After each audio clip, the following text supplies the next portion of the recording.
Rum.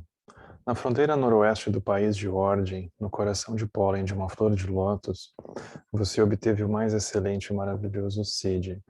Renomado como aquele que nasceu do lótus, você está cercado por um vasto séquito de Dakins.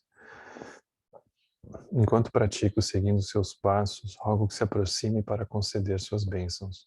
Ó Guru Pema, conceda-me os seeds. Rum. Na fronteira noroeste do país de origem, no coração de pólen de uma flor de lótus, você obteve o mais excelente e maravilhoso seed. Renomado como aquele que nasceu do lótus, você está cercado por um vasto séquito de Dakinis. Enquanto pratico seguindo seus passos, rogo que se aproxime para conceder suas bênçãos. Ó Guru Pema, conceda-me os seeds. Rum. Na fronteira noroeste do país de origem, no coração de pólen de uma flor de lótus, você obteve o mais excelente e maravilhoso seed. Renomado como aquele que nasceu do lótus, você está cercado por um vasto séquito de Dakinis. Enquanto pratico seguindo seus passos, rogo que se aproxime para conceder suas bênçãos. Ó Guru Pema, conceda-me os seeds. No Buda, no Dharma e na excelente Assembleia da Sangha, até que alcance a iluminação, neles eu tomo refúgio. Através da minha prática das 6 perfeições, possam todos os seres sencientes alcançar o estado búdico. No Buda, no Dharma e na excelente Assembleia da Sangha, até que alcance a iluminação, neles eu tomo refúgio. Através da minha prática das 6 perfeições, possam todos os seres sencientes alcançar o estado búdico. No Buda, no Dharma e na excelente Assembleia da Sangha, até que alcance a iluminação, neles eu tomo refúgio. Através da minha prática das 6 perfeições, possam todos os seres sencientes alcançar o estado búdico.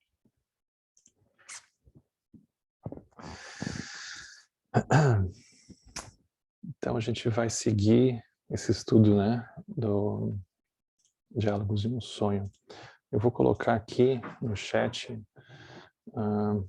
o texto, para quem por alguma razão não tenha. Isabel, é teu aniversário hoje?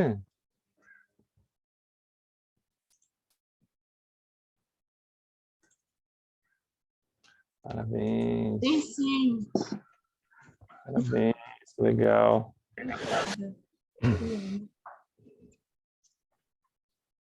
Elise, tá por agora também, né? É dia 11. 11, semana que vem. Legal. Pessoal com energia, né? Os arianos. O mundo que lute com as arianas, né, Isabel? Total. O mundo que lute, minha filha. Não é um signo... Ah, é fácil sim. O povo fica falando mal desse signo, mas é... Só porque não tem atitude. Aí... É só não contrariar, gente, tá tudo certo. É! Povo besta. Muito bom.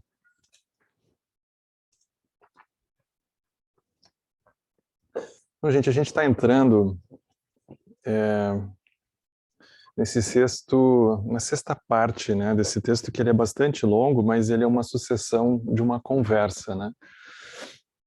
E o trecho que a gente vai olhar hoje, né, a gente começou na semana passada, mas a gente vai, no certo sentido, retomar esse capítulo 6, né, que fala sobre os méritos dos Budas e dos Bodhisattvas, que é um trecho muito tocante, assim, porque é como se ele trouxesse à tona uma discussão que, embora aqui ela esteja, num certo sentido, dentro de um ambiente quase que religioso, assim, né, da gente estar pedindo ajuda aos seres místicos, né, os Budas, os Bodhisattvas, aos deuses e quem quer que seja, né, ele trata também de uma sensação muito nossa, né, de injustiça do mundo e como que as coisas se regulam, né, e como que as coisas não parecem fazer muito sentido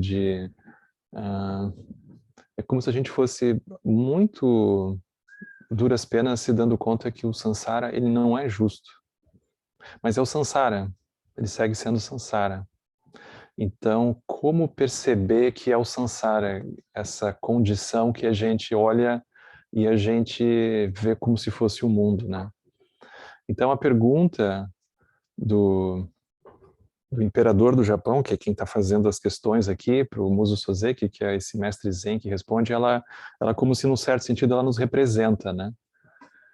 Porque cada um de nós tem uma sensação guardada, mais ou menos explícita, de que a gente teria um tipo de esperança que o caminho espiritual, num certo sentido, ele poderia ser uma espécie, ele funcionaria um pouco como uma espécie de proteção contra o samsara, né? Uma espécie de previdência, assim, contra o sofrimento, que a gente fosse praticando e talvez a gente fosse ficando mais livre de não ser atingido pela roda da vida, pelo karma e pelas frustrações todas, né? Que a gente vê por todos os lados, né? Então, imagina, a pessoa a princípio vai diminuindo a negatividade, aumentando ações positivas, ela vai rezando, como é que ainda assim as tragédias acontecem, né? Então, como que funciona essa sensação? Então, aqui é como se o imperador do Japão ele tivesse atestando uma sensação quase de indignação cósmica que a gente pode ter com o caminho, né? Com a sensação de funcionamento do universo, né? E se tem alguém em algum lugar que a gente reze, por que enfim não aparece quando mais precisa? Ou pelo menos não é do jeito que a gente gostaria, né? Nunca é do jeito que a gente gostaria. Como é esse jeito, então? Como interpretar isso, né? Então ele vai ficar muito às voltas dessa questão. E é uma questão que ela é muito cara para nós, porque ela não diz respeito apenas a uma sensação religiosa, ela diz respeito a uma sensação nossa de relação com a vida, né, com o mundo. Então a pergunta ela começa exatamente assim, né? O, o imperador do Japão da época, ele pergunta: os Budas e os Bodhisattvas, é o início do capítulo 6, né?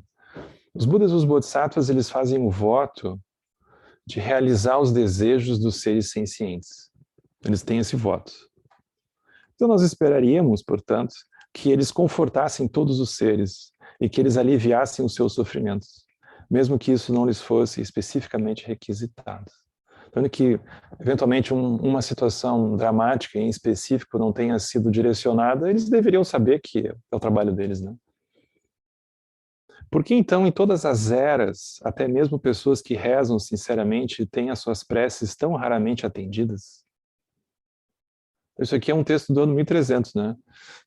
E eles estavam numa cultura que já era budista, né? E o mundo não tinha assim aquecimento global naquela época, né? No princípio, a coisa era um pouco menos complicada, talvez, né? Mas ele estava com essa sensação. Por que as preces, aparentemente, elas são tão raramente atendidas, né? Como que funciona isso, né? Aí a resposta é muito boa, né? Porque o Muso Soseki, ele diz assim: eu também tive essa mesma dúvida há cerca de uns 30 anos atrás, quando eu vivia como um eremita em Uzuba, em Joshu, no Japão. Já fazia algum tempo que não chovia, e num dia de início do verão, enquanto eu caminhava perto do meu eremitério, eu notei o quão secos e desolados pareciam os campos de plantações de arroz. Eu tive uma sensação profunda de piedade, e eu me perguntei como que os reis dragões poderiam ter tão pouca compaixão. Ou seja, os espíritos daquela região, né, as deidades protetoras daquela região, poderiam ter tão pouca compaixão de deixar a situação daquele jeito, né? Então esse pensamento veio a mim, o Muso Soseki continua. Os reis dragões, eles podem fazer chover, mas eles não sentem nenhuma compaixão específica pelos seres humanos. Eu sinto compaixão pelos seres humanos, mas me falta poder para fazer chover. Os Budas e Bodhisattvas, contudo, eles ultrapassam os reis dragões no seu poder de fazer chover e me ultrapassam a profundidade da sua compaixão. Então, por que eles não nos ajudam nesses tempos de infortúnio? A princípio, eles que poderiam, né? Então, ele responde: bom, alguns poderão dizer que o nosso karma negativo impede que a ajuda dos Budas chegue até nós. Isso significaria, porém, que as forças kármicas determinariam apenas o sofrimento dos seres sencientes. E se o karma ruim puder impedir a salvação, então é falso dizer, como fazem os ensinamentos sagrados, que as nossas preces são atendidas pelos Budas e Bodhisattvas. Elas não são, está reclamando. Aqueles que protestam, dizendo que os textos sagrados não dizem mentiras, eu digo que, independentemente de como as coisas possam ter sido nos tempos antigos, hoje em dia eu não conheço ninguém, aristocrata ou plebeu, que sinta que as suas preces foram verdadeiramente atendidas. Quem é que atende as preces, né? Não precisa nem ser budista aqui, né? Mas todo mundo já fez promessa alguma vez, né? Quem é que atende as promessas, né? Quem é que faz isso, né? E por que tem tanta incongruência nesse processo, aparentemente, né?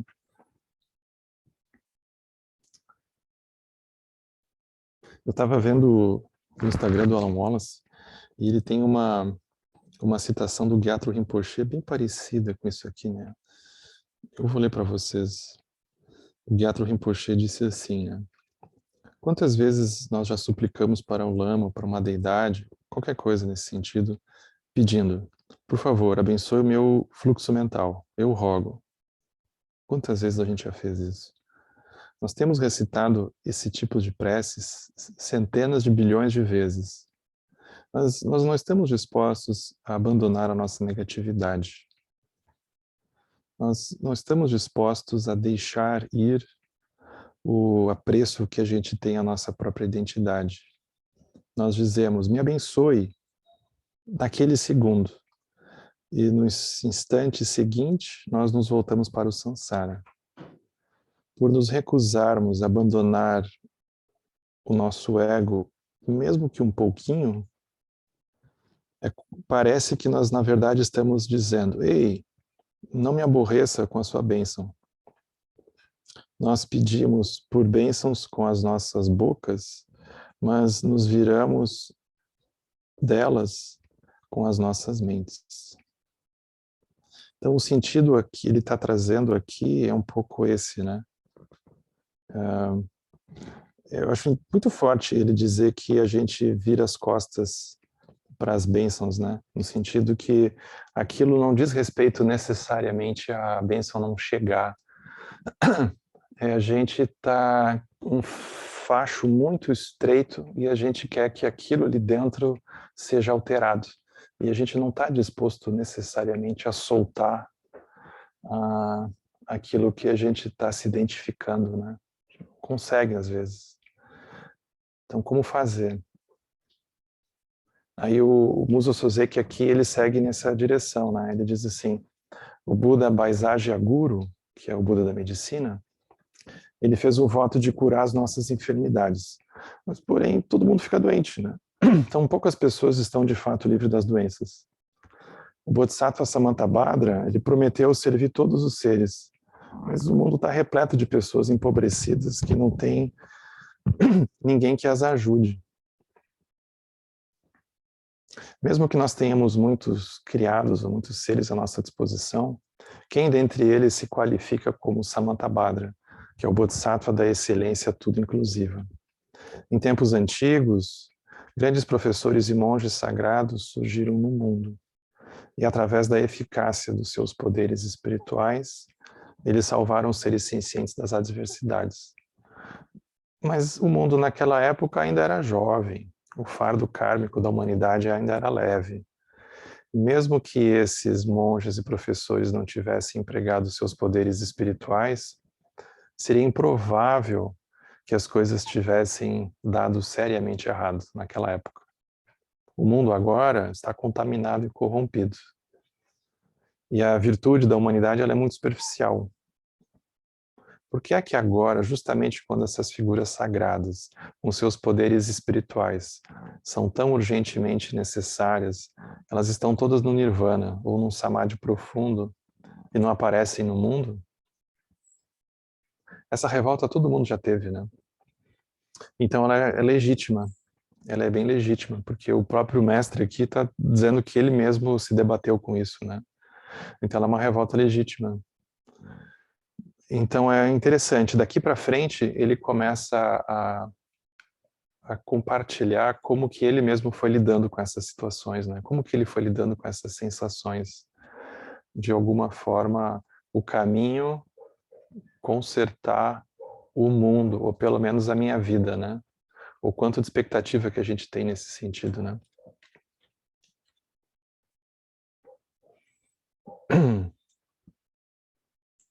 Aí ele fala, bom, muitas dúvidas surgiram em mim, mas como elas não estavam diretamente relacionadas com a grande questão, vamos dizer assim, elas não diziam respeito necessariamente à iluminação, porém, eu removi o assunto da minha mente, e eu não me preocupei mais com ele.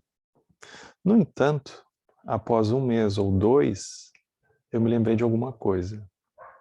Então tem essa história aqui que a gente viu, né, que ela é super bonita. Ela diz assim, em tempos anteriores, o monge poeta Saigyo, ele havia tentado encontrar abrigo na estação de correio Eguchi. Ele estava por lá. Aí quando uma mulher recusou um quarto para ele na sua estalagem, ele compôs um poema curto para ela. Ele disse assim, difícil seria renunciar ao mundo, mas você me recusará até mesmo uma pequena acomodação temporária? Ouvindo isso, a mulher compôs um poema em resposta. Ela disse, sabendo que você é alguém que renunciou ao mundo, eu só pensei em impedir que você permanecesse demais nessa acomodação temporária. Uma mestra, né? A mestra própria aqui. Aí o Muso Soseki completa, né? Aquilo que as pessoas geralmente veem como compaixão se torna a causa do apego ao mundo causal.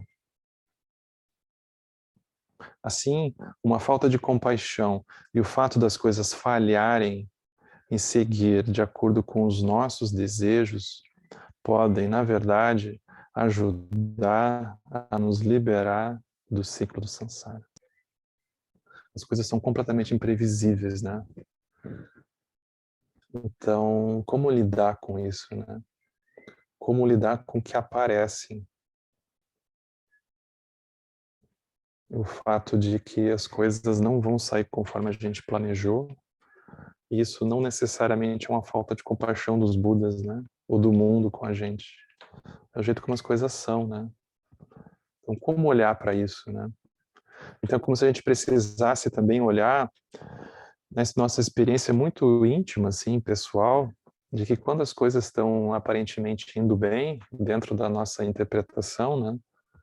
A gente, na verdade, pode estar perdendo tempo, num certo sentido. A gente não está aqui demonizando as situações favoráveis e positivas, elas são absolutamente necessárias, né? Mas a gente com certeza aspira por condições que elas não são condições de lucidez, elas são condições que no fundo elas têm uma sensação de amortecimento, né?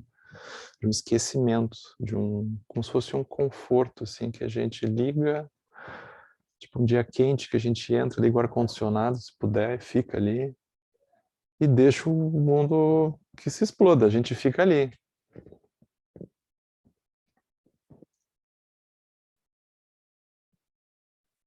Então, como lidar, né? Como olhar para isso?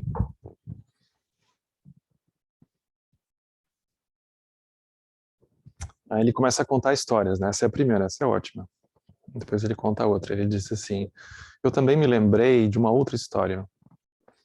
Havia uma vez em Kyoto um estudioso extraordinário dos clássicos chineses, que quando estava em casa, ele sempre fazia com que o seu filho pequeno se sentasse ao seu lado para estudar os textos clássicos. Isso aqui é muito antigo, né?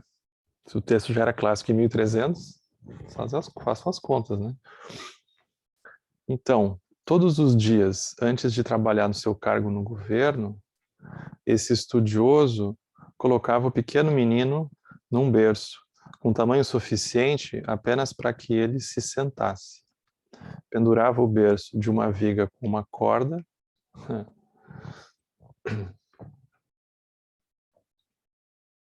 e deixava a criança com um livro para ler. Em seguida, porém, a madrasta do menino sentia pena dele e abaixava o berço, para que a criança pudesse brincar até a hora do retorno do pai, quando ela colocaria o menino de volta no berço e o penduraria novamente na viga, como se não tivesse acontecido nada, né? O pequeno menino se ressentia com a rigidez do seu pai e apreciava a bondade da sua madrasta. Quando o menino cresceu, seus esforços lhe permitiram seguir seu pai na ocupação da família. E ele foi nomeado secretário no Grande Conselho do Estado. A essa altura, o seu ressentimento na infância em relação à estrita disciplina do seu pai havia se transformado em gratidão. E ele se deu conta de que a bondade da sua madrasta, tão apreciada na época, havia sido, na verdade, um obstáculo. Da mesma forma, eu percebi que eu havia me enganado completamente em relação à benevolência dos Budas e dos Bodhisattvas. E abandonei a minha visão equivocada de que nessa última era eles não demonstram compaixão alguma.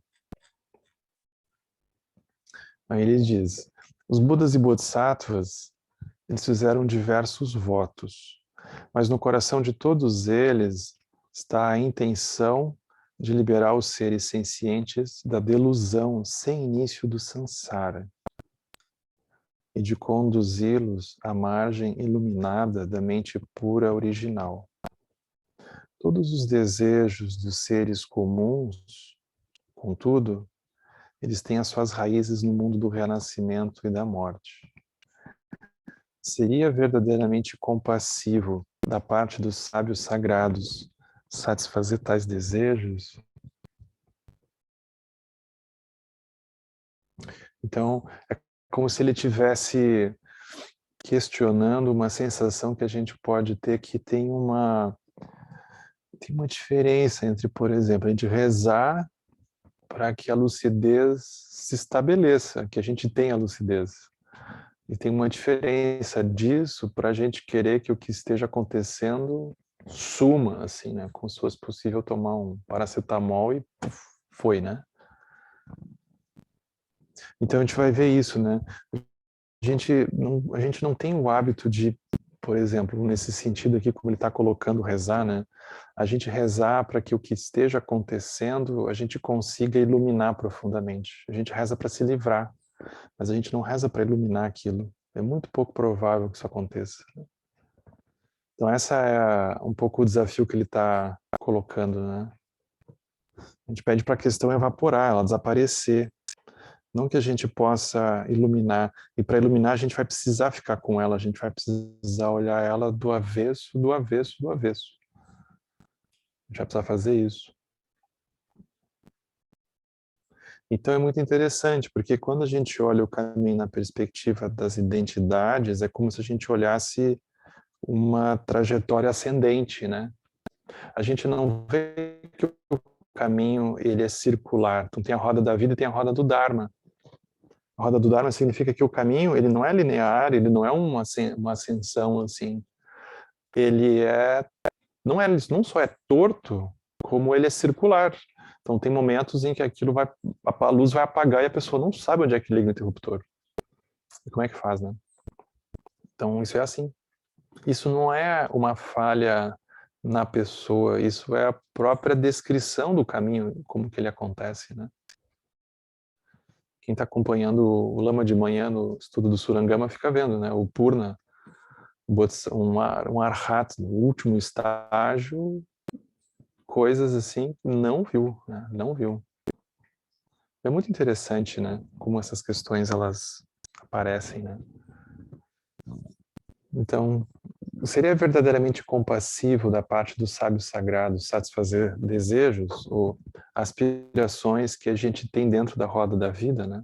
Aí ele vai falar sobre isso, ele diz assim, olha, mesmo assim, os Budas e Bodhisattvas, eles ocasionalmente concedem desejos de um tipo secular, de acordo com a natureza e os gostos dos seres sencientes, mas de forma que esses seres possam ser gradualmente conduzidos em direção à liberação. Mas não se pode esperar que eles realizem os desejos daqueles para quem a satisfação do desejo mundano encorajaria o orgulho, o apego e a autoindulgência sem arrependimento. Ou seja, que aquilo de alguma forma a pessoa não vai metabolizar como caminho, né? Essa é a natureza da benevolência dos sábios sagrados. Assim, o fato de que ao longo das eras as preces dos seres sencientes não tiveram nenhum efeito aparente, pode ser visto como uma evidência de que elas tiveram de fato um efeito. Do mesmo modo, quando os médicos tratam os enfermos, eles devem ocasionalmente dar-lhes remédios de gosto amargo, essa medicina chinesa, né? E às vezes queimar moxa sobre as suas peles. Pacientes tolos, compreendendo equivocadamente as intenções dos seus médicos, reclamam que eles buscaram um tratamento para curar a sua dor e o tratamento está piorando. Eles suspeitam que falte compaixão ao médico. Mas não é que falta compaixão ao médico. O verdadeiro problema é a visão distorcida dos pacientes sobre como que o tratamento funciona, né? Como que o caminho funciona. Então é como se ele voltasse para a própria relação que a gente tem com o caminho, as expectativas que a gente tem com relação ao caminho, o que a gente tem com o nosso caminhar, o que que vai acontecer com a gente, né? Como que a gente vai lidar com a gente, as expectativas que a gente tem com a gente mesmo. E as expectativas que a gente tem com a gente mesmo, elas são um espelho das expectativas que a gente projeta sobre os outros, né? É sempre inseparável nesse sentido, né? Então ele diz assim, na sessão de transmissão, na conclusão dos sutras, as deidades benevolentes dos céus fazem um voto que segue os ensinamentos do sutra, protegê-los de infortúnios, proporcionar-lhes riqueza, livrá-los de doenças, etc. O que eles querem dizer é que se as pessoas estão praticando o Buda, se pessoas que estão praticando o Buda Dharma encontrarem dificuldades devido a sementes kármicas semeadas em vidas anteriores e tiverem, portanto, obstáculos na sua prática, então os deuses removerão essas dificuldades para que esses buscadores eles não sejam desencorajados. A linguagem aqui é um pouco densa, né? Porque ele vai dizer agora, o seu voto não foi feito para o bem das pessoas autocentradas com visões falsas, que não praticam Buda Dharma e desejam evitar infortúnios enquanto perseguem a fama e a fortuna mundanas. Se você refletir cuidadosamente sobre isso, verá que é lógico que as preces das pessoas, ao longo dos tempos, frequentemente não foram atendidas. Aí ele dá um exemplo agora, bizarro, né? Ele dá o exemplo de uma situação. Ele diz assim, um dia, durante o período Heian, do Japão antigo, uma monja veio venerar em Kiyomizu-dera, um local, né? Após se prostrar perante a imagem central, essa monja pediu repetidamente: Avalokiteshvara de infinita compaixão, por favor, remova as coisas que eu não gosto. Alguém próximo a ela, pensando que esse era um pedido estranho, perguntou o que ela queria dizer com isso. Aí a monja disse, olha, desde que eu era criança, eu amo nesperas, que é tipo uma ameixa, né? Mas ela respondeu, mas os caroços grandes são muito inconvenientes. Tem que ficar roendo, né? Então, todos os anos, em maio, quando os frutos estão amadurecendo, eu venho aqui rezar para que os caroços desapareçam. Até agora, porém, as minhas preces não foram atendidas. É como se ele desse um parâmetro para a forma como a gente reza, né? Tipo assim, vocês estão rezando como alguém que está pedindo para a ameixa vir sem caroço. O abacate vir sem caroço, né? É tipo isso. Qual a chance, né? Qual a chance? Não entendeu nada. Ela nunca comeu pique, ela morria, hein? Ela morria. Aí o mestre Soseki diz assim, é óbvio que os caroços das nesperas incomodam todo mundo, mas normalmente ninguém pensa em rezar para Avalokitesvara para que esse problema seja resolvido. o que é, claro, o que torna essa história engraçada. É muito interessante isso aqui, né? Porque é o espelho é total inabilidade da gente lidar com as coisas como elas são, né? Ou seja, como que é, de alguma forma, rezar ou pedir para que o mundo não necessariamente se ajuste a nós, né? Mas poder olhar o mundo como ele é, né? As coisas como elas acontecem. Olhando à nossa volta, porém, nós vemos muitas pessoas oferecendo sutras e mantras aos deuses e aos budas para melhorar as suas circunstâncias de vida, né? E é justo. Mas essas pessoas, elas não necessariamente estão interessadas no caminho supremo. Elas buscam apenas obter a felicidade mundana e evitar infortúnios.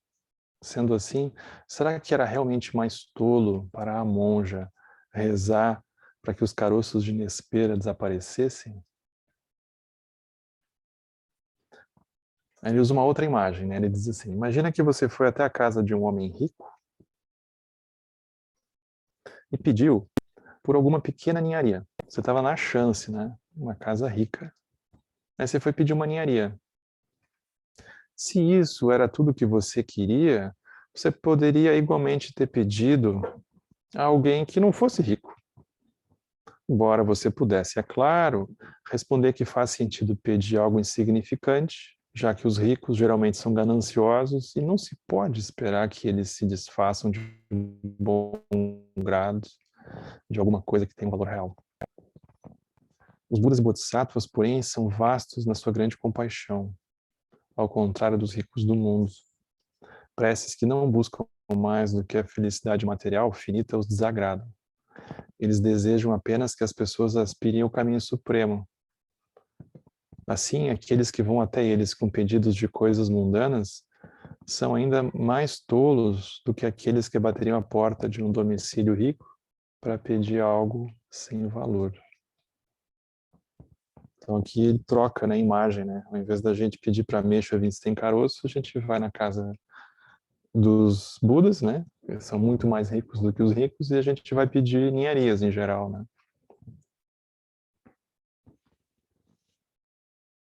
Agora, ele começa a falar de uma... Ele vai tentar usar uma imagem que ela é um pouco estranha para nós, porque ela não faz muito parte do nosso cotidiano, né? Mas ela diz respeito à cosmologia budista, né? Então, quem acompanhou os retiros de janeiro com o Lama, por exemplo, os ensinamentos que ele tem oferecido nos últimos tempos, né? O Lama tem trazido um pouco essa noção cosmológica, né? Porque, por exemplo, a gente quando olha para os 6 reinos, a gente tem uma representação do mundo, né? A gente não só tem uma representação, vamos dizer assim, dentro da nossa vida pessoal, a gente reconhece os 6 reinos, mas às vezes a gente tem uma sensação de que quando a gente olha para o planeta Terra, tem regiões do planeta Terra que são o reino dos deuses, tem regiões do planeta Terra que são o reino dos semideuses, e tem regiões do planeta Terra que são bem reino dos humanos, e assim vai descendo, né? Uma descrição bem reino dos humanos que eu vi no Twitter outro dia era assim, a pessoa dizendo, amor, acabou o sabonete, eu tive que abrir o da Natura. Isso é a própria descrição do reino dos humanos, né? Não é reino dos deuses, é o reino dos humanos, uma coisa básica. Mas a gente tem uma sensação que aquilo é o reino dos humanos, que tem o reino dos animais, e assim a gente vai. Só que tudo isso está dentro do reino do desejo, que é como se fosse o reino mais grosseiro. Então, os seres do reino dos deuses, como a gente vê na roda da vida, eles são muito mais grosseiros do que os seres dos reinos da forma e da não forma. Porque os seres do reino dos deuses, aqui do reino do desejo, vamos dizer assim, eles precisam, vamos dizer, de substâncias para eles poderem ter as experiências ligadas ao reino dos deuses, de conforto, de prazer e assim por diante. Mas é como se nesses reinos mais sutis, nem mesmo a forma, a materialidade é necessária, né? Então, é uma visão cosmológica, né? Que existem, vamos dizer assim, condições de existência progressivamente mais sutis e que elas são ligadas a condições favoráveis favoráveis dentro da roda da vida, né? Então são reinos dos deuses muito favoráveis. Então ele vai falar disso, né? Mas para fazer só uma analogia, então isso aqui é a cosmologia budista antiga, né? Ele vai falar, por exemplo, as pessoas nascidas na terra dos Uttarakurus, eles sempre têm alimento suficiente, mesmo que eles nunca cultivem os campos. Uma vez que o arroz que elas comem, Já tá com fome, né? falando em comida, uma vez que o arroz que elas comem cresce naturalmente. Embora elas nunca costurem brocados, elas se vestem com trajes requintados. Aquilo é tão reino dos deuses que só o que tem ao redor deles, assim, sem esforço, já é dos deuses, né? Uma condição favorável desse ponto, né? Elas vivem por 1000 anos, nunca morrem antes do seu momento. Entre os reis humanos, os mais elevados são os 4 tipos de Chakravarti. O rei da roda de ferro, o rei da roda de cobre, o rei da roda de prata, o rei da roda de ouro. Destes, o rei da roda de ouro possui frutos kármicos mais excelentes que qualquer outro ser humano. Ele governa os 4 continentes e usa livremente os 7 tesouros. É dito que o seu tempo de vida é infinito, ou que ele viverá por 80 mil anos humanos. Né?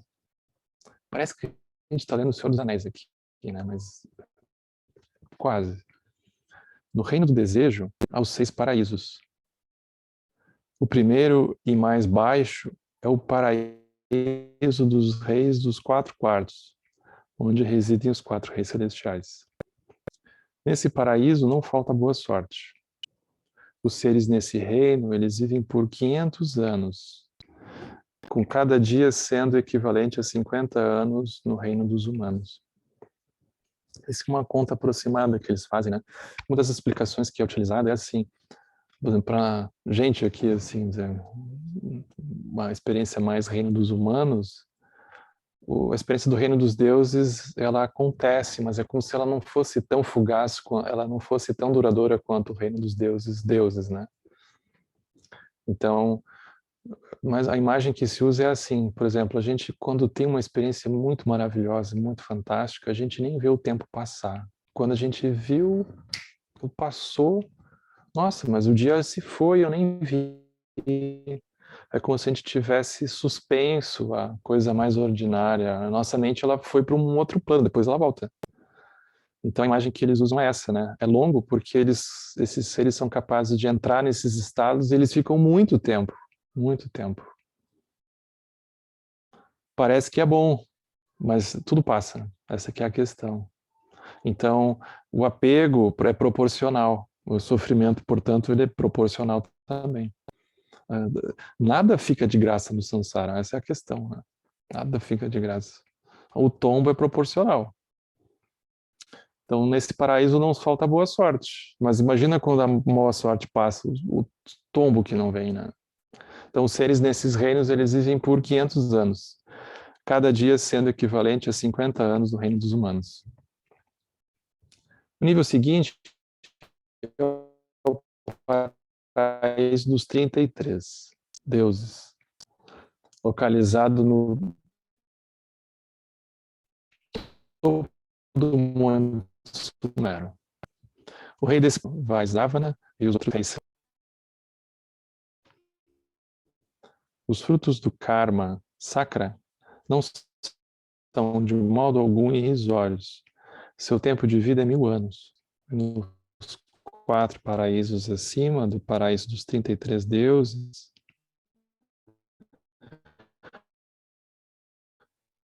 os frutos kármicos tornam-se progressivamente melhores, com os tempos de vida duplicando a cada estágio, até que para Mitra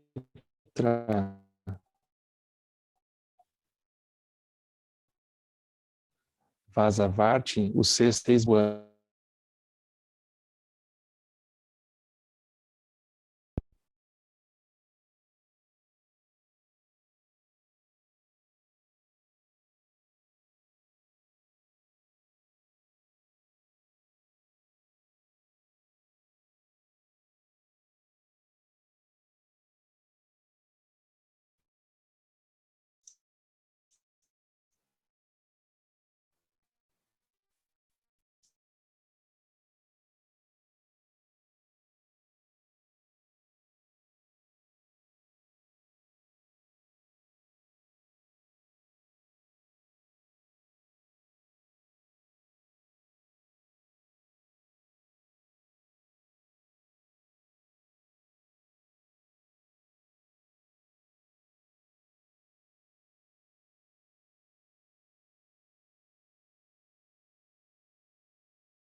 que voltou, né?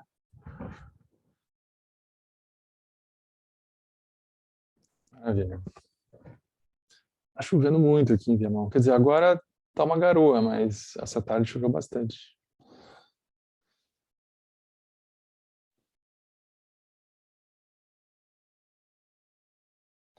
Bom, onde é que eu estava?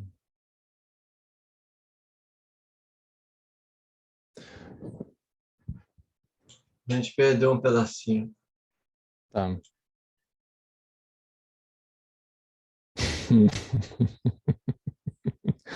Pois é, isso é um koan, né? Essa parte é um koan. Depende da motivação, ele vai responder isso depois. Bom, ele está falando desses seres que vivem nesses reinos favoráveis, a princípio, né? A princípio. Porém, é na página 7.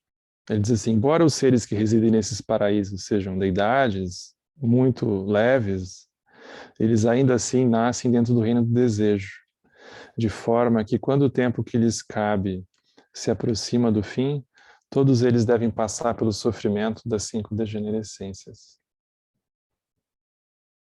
Porque o sofrimento do samsara é assim, quando a pessoa não tem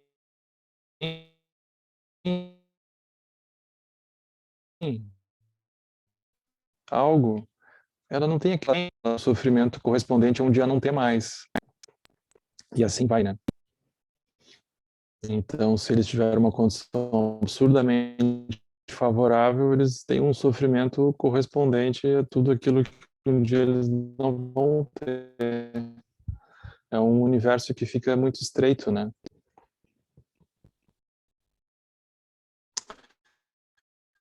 Acima dos 6 paraísos do reino do desejo, estão o reino da forma e o reino da não forma. Juntos, do reino do desejo, da forma e da não forma, eles são conhecidos como mundo tríplice, ou os 3 mundos, né? Dentro do reino da forma estão os 4 paraísos da meditação. As deidades nesses paraísos, elas são perfeitas na sua forma física, elas emitem uma luz brilhante dos seus corpos. No primeiro paraíso de meditação reside o Deus Brahma, o rei do mundo tríplice, que vive por um kalpa e meio. O quarto paraíso da meditação não é afetado pelas 3 calamidades que ocorrem durante um kalpa de destruição. Em uma das subdivisões do quarto paraíso de meditação, como conhecido como paraíso dos vastos frutos, os tempos de vida têm a duração de 500 kalpas. Isso aqui é muito tempo, porque é um ciclo universal, né? O ciclo universal é muito grande. Imagina, a vida tem 500 ciclos universais. Então, é uma condição que a pessoa pode ficar atolada, 500 ciclos universais, numa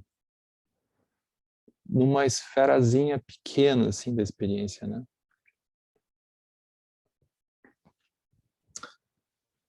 Ele vai falar aqui do reino da não forma.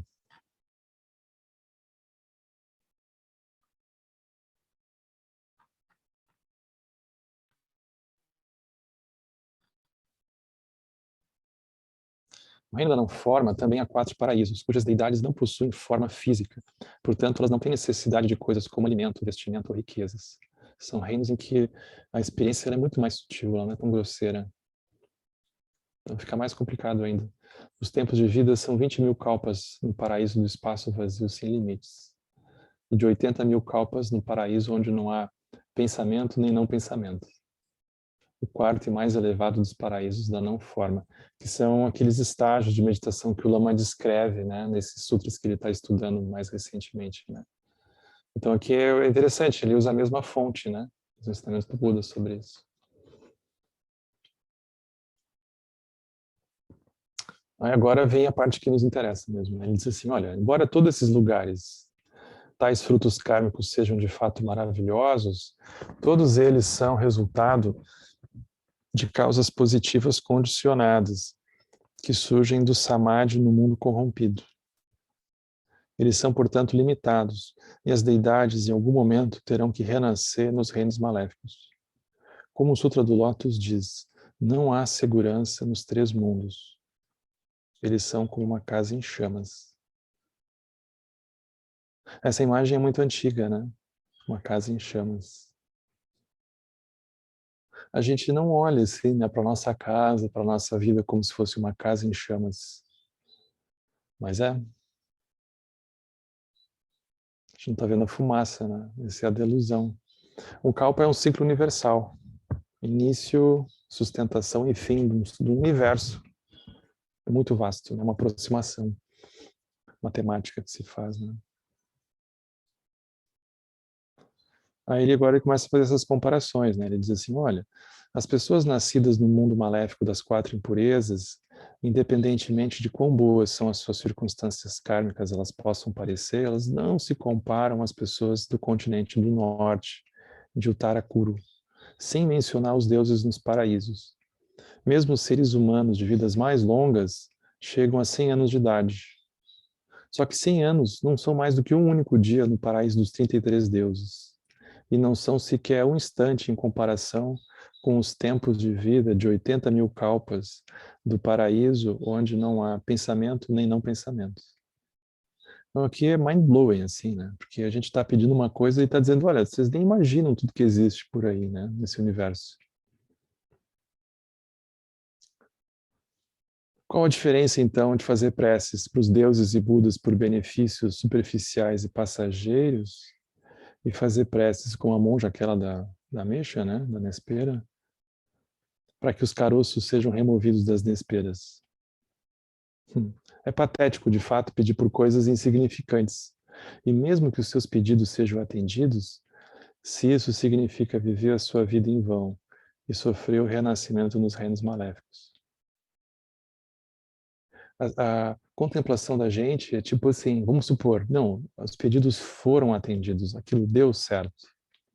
Mas é como se a gente precisasse guardar uma contemplação que tem uma região assim do fundo que não se move quando as coisas dão certo. Aquilo não se move, porque aquilo deu certo, não tem nada que dá certo que daqui a pouco a gente, mas eu nem quero mais, nem era bem aquilo que eu imaginava. Então tem uma região atrás que já daqui a pouco fica esperando uma outra coisa. Essa região que não move é como se fosse uma raiz funda do samsara que a gente tem dentro, né? Que a gente não vê ela de frente, mas ela tá como se fosse um ambiente muito sutil que a gente nasce, vive, morre, renasce, vive, morre. Um samsara muito profundo.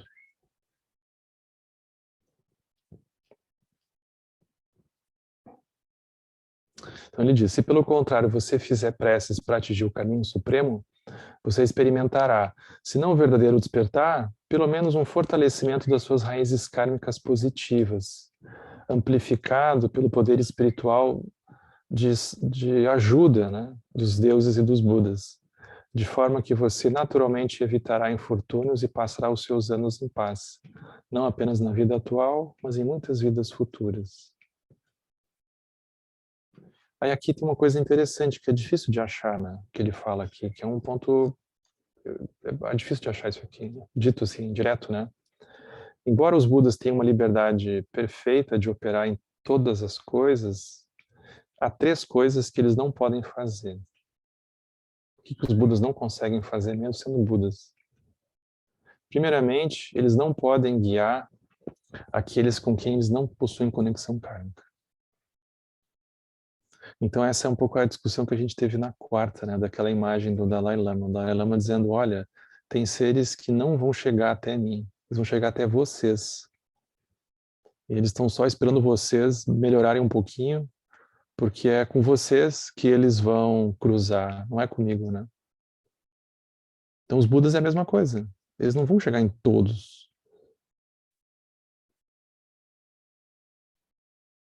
Em segundo lugar, eles não podem ensinar cada um dentre todos os seres sencientes. É um pouco a mesma razão, né? Não tem como chegar, um único chegar em todos, né? E em terceiro, eles não podem alterar o karma fixo. Isso aqui não é muito falado, né? Karma fixo. Então tem a tradução aqui, né? É uma forma profunda de karma que produz um resultado específico e fixo, em um tempo específico e fixo. É a nota de rodapé que ele colocou. Então ele explica aqui, né? Karma fixo são frutos kármicos, tanto positivos quanto negativos, que vêm à tona por causas kármicas positivas ou negativas de vidas passadas. Mesmo Budas e Bodhisattvas, com todos os seus poderes, não podem afetá-lo. As aparências das nossas faces, né? O grau da nossa boa sorte, a duração das nossas vidas, a posição social da família que nós nascemos, são todos determinados pelo karma fixo. Taoístas como Zhuangzi, não sabendo que tais coisas são resultado de causas kármicas, consideravam-nas parte do funcionamento espontâneo da natureza.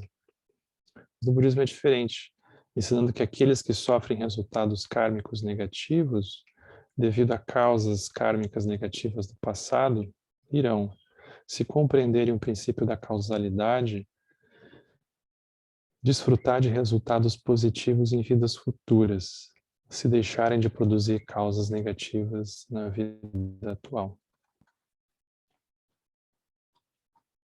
Então, ele vai explicar um pouco isso. Quando as pessoas não refletem sobre as circunstâncias kármicas fixas das suas vidas, elas deixam de cultivar causas positivas para a próxima. Não são tolas essas pessoas?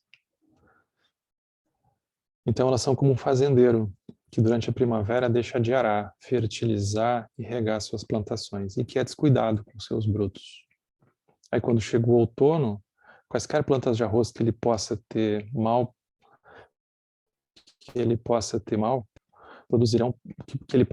produzirão palha, quanto menos produzirão grãos. Mesmo que o fazendeiro, desapontado com tais resultados, decida então regar e fertilizar suas plantações, isso não trará resultados nesse ponto. É tolice intervir na plantação com a esperança de que algo possa sair dela. Mas se o fazendeiro se der conta de que a falha desse ano foi o resultado das suas preparações descuidadas na primavera, e, portanto, fizer boas preparações para a colheita no ano seguinte, ele certamente evitará o mesmo resultado infeliz. É como começar a querer semear no outono, né? Sendo que o inverno está logo ali, não tem chance. Mas nem tudo está perdido. É a parte que ele vai falar agora.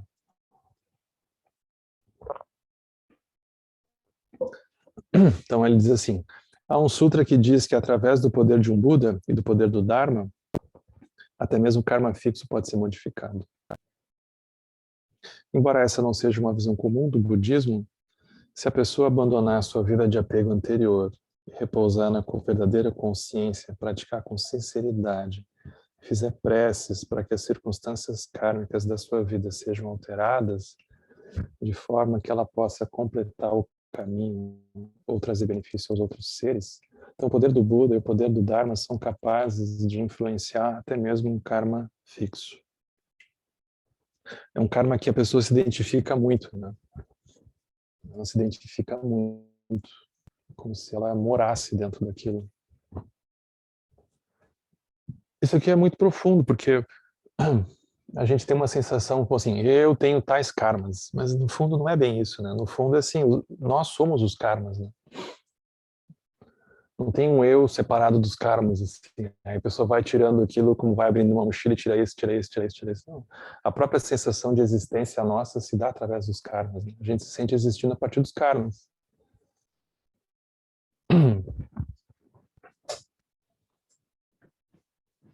Mas mesmo isso a gente consegue ultrapassar, é isso que ele está dizendo, né? Não tem situação artificial que a gente não consiga ultrapassar. Então até mesmo o karma fixo ele pode ser alterado.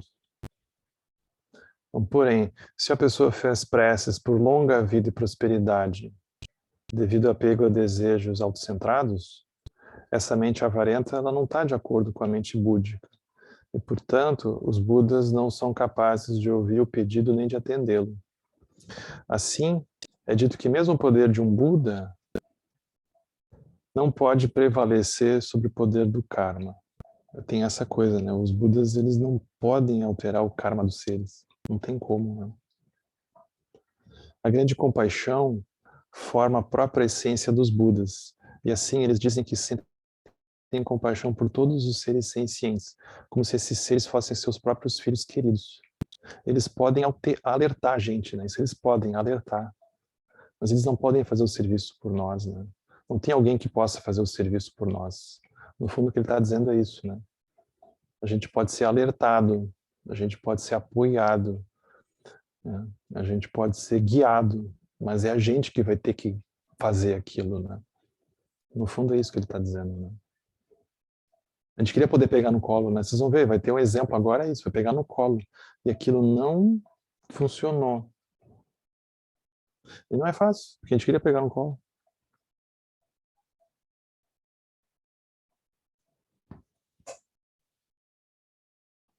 Então ele diz, olha, se o poder de um Buda pudesse cancelar facilmente o poder do karma, não seria permitido que ninguém caísse para os infernos. É óbvio. Quem é que a gente ia deixar? Ou passasse pelo nascimento no mundo corrompido e experimentasse todos os seus sofrimentos. A gente já teria deletado essa parte, né? É óbvio. Aí ele usa uma história. Essa história está no Buda Dharma, de uma forma bem mais detalhada, né?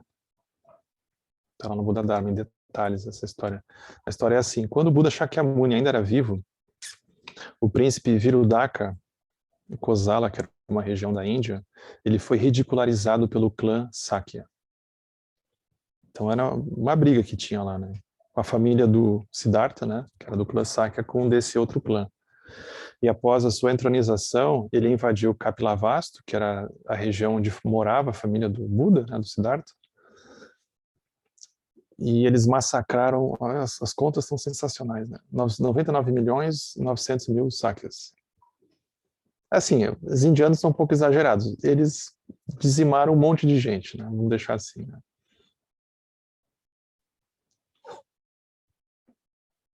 Ao ver o que estava acontecendo, o discípulo do Buda, Moggallaliana, disse ao Buda, olha, uma vez que na sua grande compaixão você salva todos os seres, independentemente da sua relação com você certamente salvaria até mesmo estranhos de uma tragédia como essa que está se abatendo sobre Kapilavastu.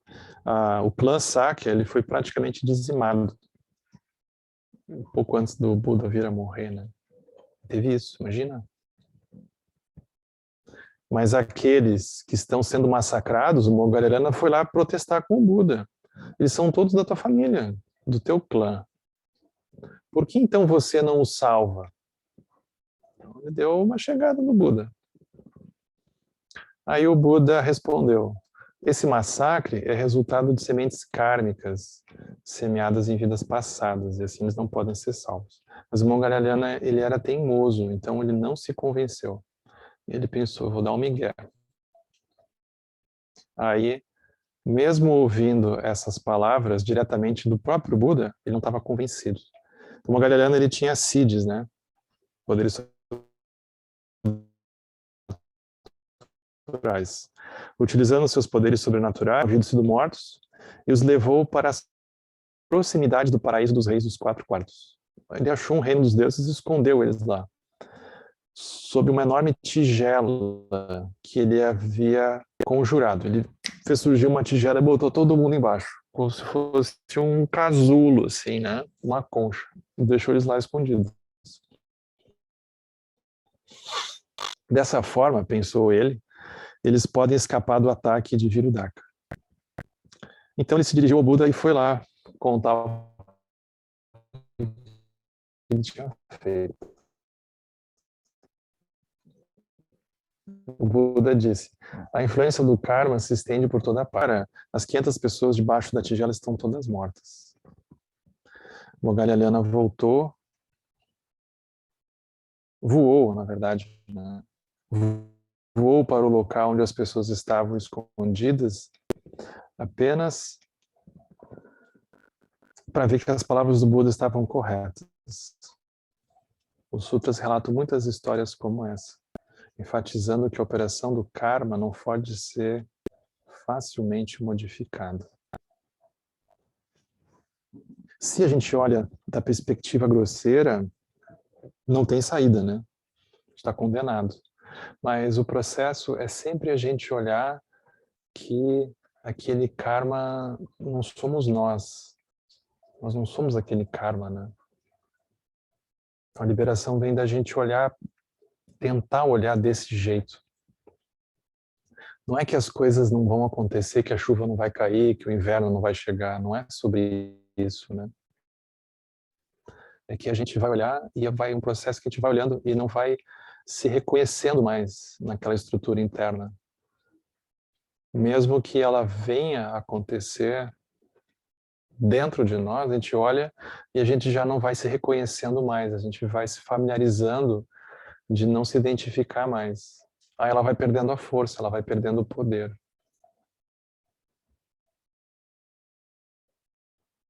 Isso aqui é uma discussão longa, ele vai voltar para esse tema mais adiante no próprio texto, trazendo outros ângulos também. Trazendo outros ângulos. Então é como se essa discussão ela não terminasse aqui, né, sobre esse assunto. Ele abre isso, né, ele vai voltar para esse tema do karma e ele vai tornar isso mais sutil mais para frente. Porque aqui é como se fosse a primeira passada que ele traz nesse assunto, né. Aí aos poucos, à medida que o assunto vai avançando, ele vai tornando isso mais sutil, né. O capítulo é longo, um pouco denso, né, um pouco cansativo, né. Passou um pouco aqui, né. Espero que você sobreviva. E se vocês quiserem dizer qualquer coisa também, se puder conversar um pouco. Eu falei muito aqui.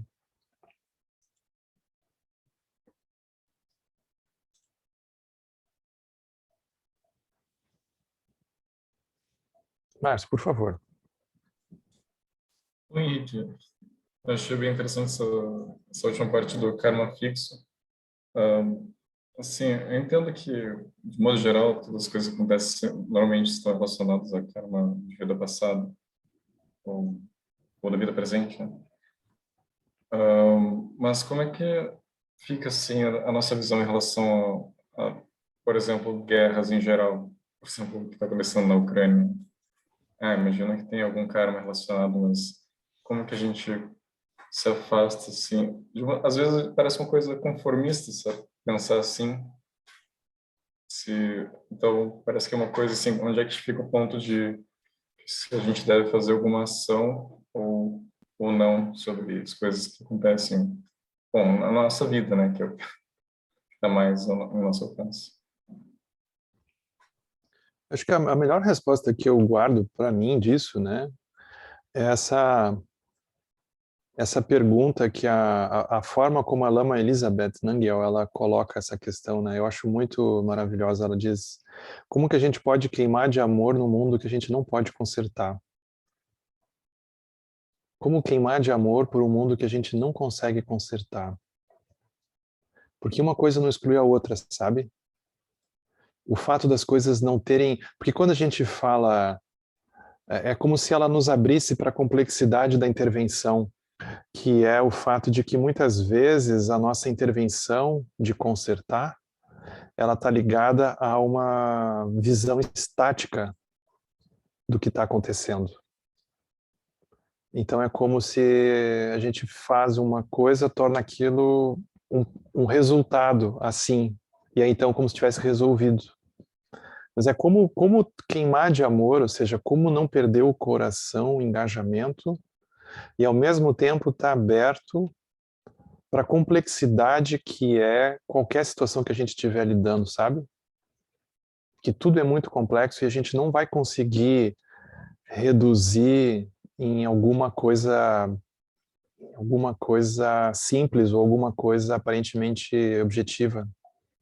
É óbvio que a gente vai ter questões que são práticas que a gente vai ter que resolver, mas a gente é como se precisasse guardar uma sensação de, independente das coisas que a gente faça, é como passar um fio por dentro, porque aquilo mais adiante leva para uma outra coisa, leva para uma outra coisa.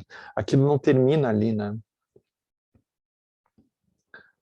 E o karma é muito complexo, sabe? Esse tema ele é bastante... o Buda dizia que é o tema mais complexo do budismo, é o estudo do karma. E tem umas passagens muito é como se fossem paradoxais, sabe? Eu lembro do Alan Wallace contando aqui no Caminho do Meio uma história que ele ouviu do Gyatro Rinpoche.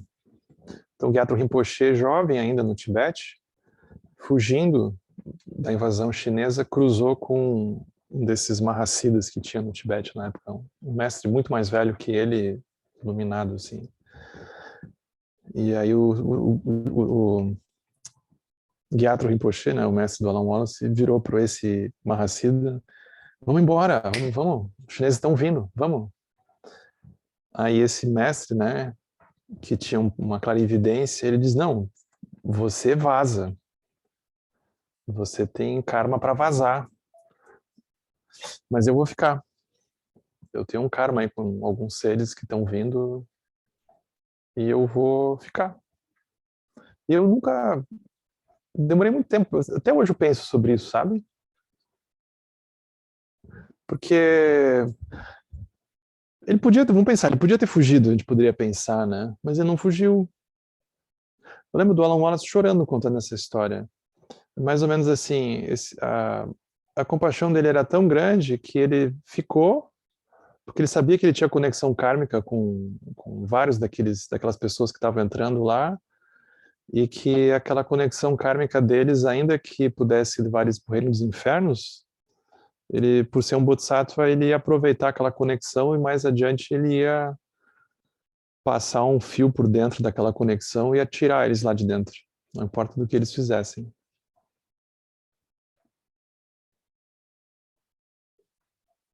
Então, isso é um bodhisattva, a gente não sabe nem de que nível, né?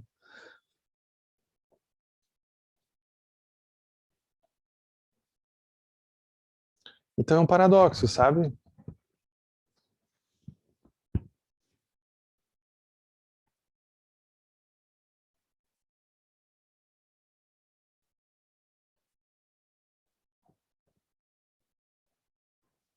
Oi, Edu. Oi, Henrique, boa noite pessoal. Boa noite. Esse tema do karma aí realmente ele é difícil mesmo, assim, né? Eu vejo, assim, nas práticas que a gente conduz no SEB, e quando a gente entra nesse tema, são as questões mais difíceis que as pessoas trazem, são as questões mais... São as pessoas resistem e dizem que isso é sempre uma visão, acho que o Márcio tocou um pouco nisso, é sempre uma visão comodista sobre as coisas, né? Então, acho que a gente precisa realmente aprofundar, né, sobre esse tema. Mas o que eu fiquei pensando, além desse comentário, bem, como a liberação é possível, né? E aí eu tenho, ao longo dos estudos, ouvindo os mestres, o Lama, a liberação é algo realmente que tem a ver, assim, é uma pergunta, um pouco que eu entendo, mas ao mesmo tempo uma pergunta, né? A liberação, então, ela é, de certo modo, a aceitação daquilo que vem, mas de modo a não se afetar, assim, vamos dizer assim, você entender que aquilo faz parte, sei lá, a doença que eu tenho ou vou ter, que ela faz parte desse processo e que eu tô além dela, né? Eu não sou esse sofrimento que pode surgir a partir desse karma que está amadurecendo, e eu posso ter essa visão mais ampla, né? Isso seria liberação?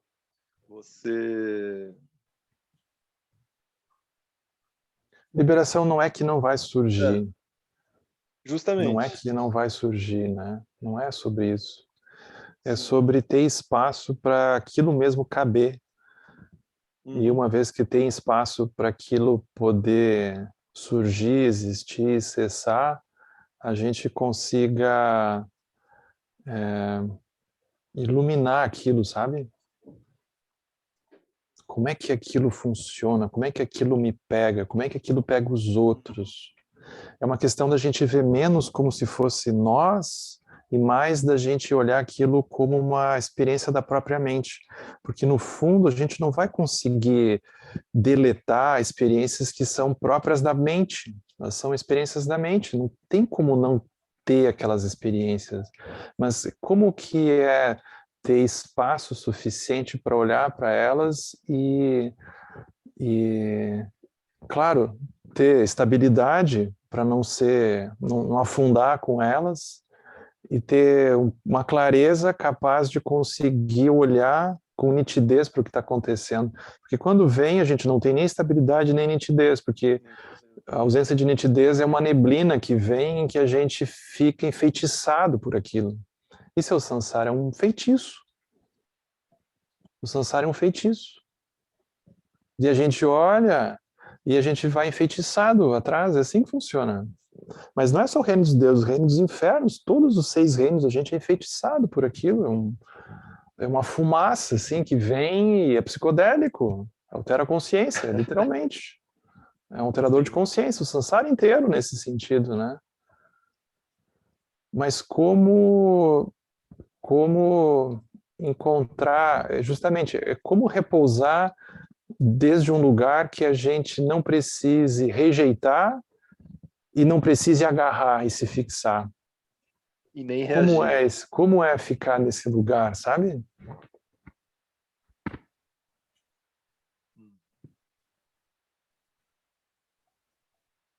Não precisa nem rejeitar e nem aceitar.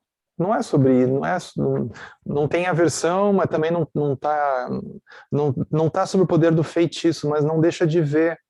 Porque o que acontece? Os bodhisattvas, eles fazem um voto de ver, porque como é que eles vão ajudar os seres se eles não veem? Eles vão ser todos teóricos. Então eles têm que olhar. Mas se eles, ao mesmo tempo, caírem sob o feitiço completo, eles não ajudam nunca, né? É o fio de uma navalha, a imagem que se usa, né? É caminhar sobre o fio de uma navalha, né? Sim. A realização da liberação, assim vamos dizer, seria a realização da equanimidade, né? Disso que você está falando. É, A liberação seria a realização da equanimidade, num certo é sentido. uma equanimidade ligada à prajna, né? Sim. Ligada à prajna.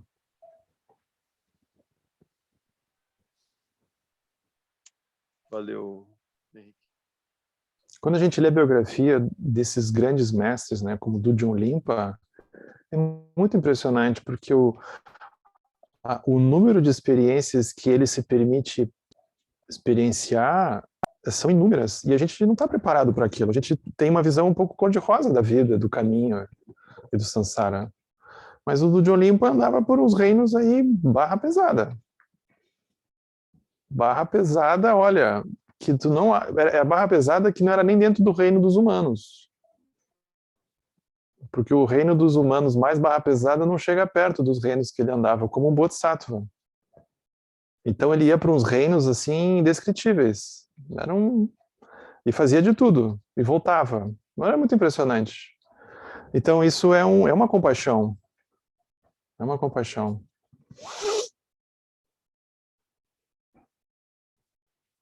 É.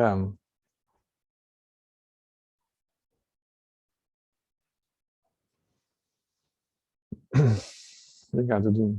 Marcélia, Obrigado, Henrique. obrigado.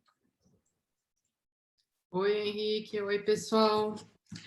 Então, karma é bem deep mesmo, é para se aprofundar. E, por coincidência, hoje o Lama postou um textozinho sobre karma. Ele falou, o texto dizia assim, não sei se as palavras são exatas, mas o sentido era que como os outros agem com relação a você é karma deles. Mas como você reage ou responde a esse comportamento é karma seu. Então, assim, eu até já estava pensando sobre karma por conta disso, porque eu vi essa postagem dele. Mas o que me deixou pensando mais foi esse karma fixo, que eu nunca tinha ouvido falar nisso.